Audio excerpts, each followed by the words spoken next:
बिस्मिल्लाहिर्रहमानिर्रहीम। सिलसिला सवाल और जवाब में आज का सवाल यह है कि एक बहन ने पूछा है, वो कहती हैं कि मैं एक जगह पे रिश्ते के लिए रजामंद नहीं हूँ, मेरे बाप भी रजामंद नहीं है, लेकिन वो लोग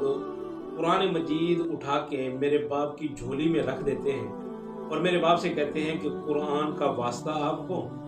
अब ये कुरान आपकी झोली में रख दिया है तो लिहाजा ये रिश्ता पक्का हो गया और ये रिश्ता हमारा हो गया और ये रिश्ता हम करेंगे।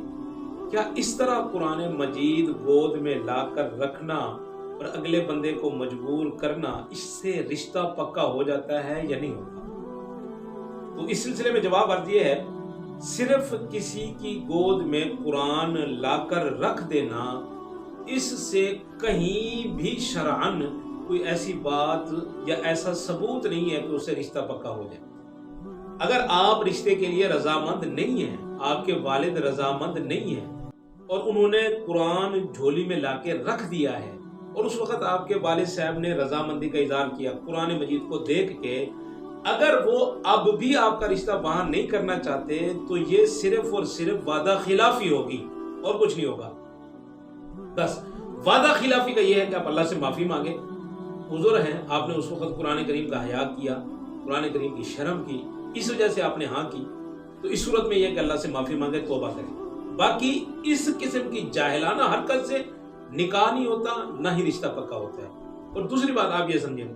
कुरान पाक को आज यकीन जाने हमने सिर्फ इन चीजों के लिए रखा हुआ है।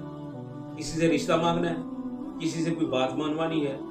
या दूल्हा दुल्हन को नीचे से गुजारना है तो कुरान ऊपर रखना है, या इसी तरह कसम खाने के लिए कुरान मजीद को रखा हुआ है। वो भाई कुरान मजीद हिदायत के लिए आया है, इसको पढ़ के हमने हिदायत हासिल करनी थी और इसके लाहे अमल जो कुरान मजीद में अल्लाह रब्बुल इज्जत ने हमें अता फरमाया है, इसके ऊपर चल के जिंदगी गुजारनी थी। और कुरान मजीद बंद करके हमने अलमारियों में रखा हुआ है, गलेफों में बंद करके रखा हुआ है। यकीन जाने सालों साल गुजर जाते हैं, कई कई घरों में कुरान पाक के लोग ज़ियारत नहीं करते, खुदा की कसम ऐसे लोग भी हैं, ज़ियारत ही नहीं करते कुरान मजीद, वो जहां पे रखा हुआ है बस उसको देखते तक नहीं है। देखना कब होता है? जब शादी ब्याह पे रंग रोगन करवाना होता है, घर में तो सामान इधर उधर उठाते हैं, तो उस वक्त कुरान मजीद पे नजर पड़ती है, फिर उसको झाड़ झूड़ के फिर उसको वहां रख देते हैं जहां दोबारा उठाने की जहमत ही नहीं पड़ती। हमने कुरान सिर्फ इसलिए रखा हुआ है और खुदा की कसम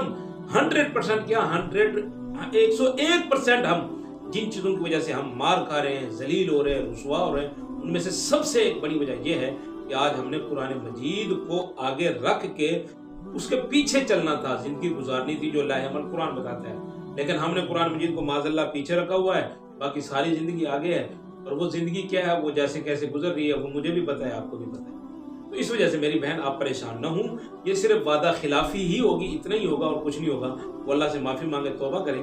अगर इस तरह से अगर कोई रिश्ता करता भी है तो आप मुझे ये बताएं, जहाँ बच्ची राजी नहीं, बच्ची का बाप राजी नहीं, तो आगे क्या जिंदगी गुजरेगी? 4 दिन के बाद वो तलाक होकर बच्ची घरे आ जाएगी, जो उसने पहले रोना था वो बाद में रोना शुरू कर देगी। तो इस वजह से ऐसी जाहिलाना हरकत ना करें और ना ही ऐसे ही कोई मतलब रिश्ता मांगने के लिए कुरान मजीद वो झोली में डालने की ये जो रिवायत है इसको खत्म करें और अल्लाह से हिदायत मांगे अपने लिए, कुरान मजीद की तिलावत किया करें ताकि अल्लाह पाक हमें दोनों जहानों में कामयाबी नसीब।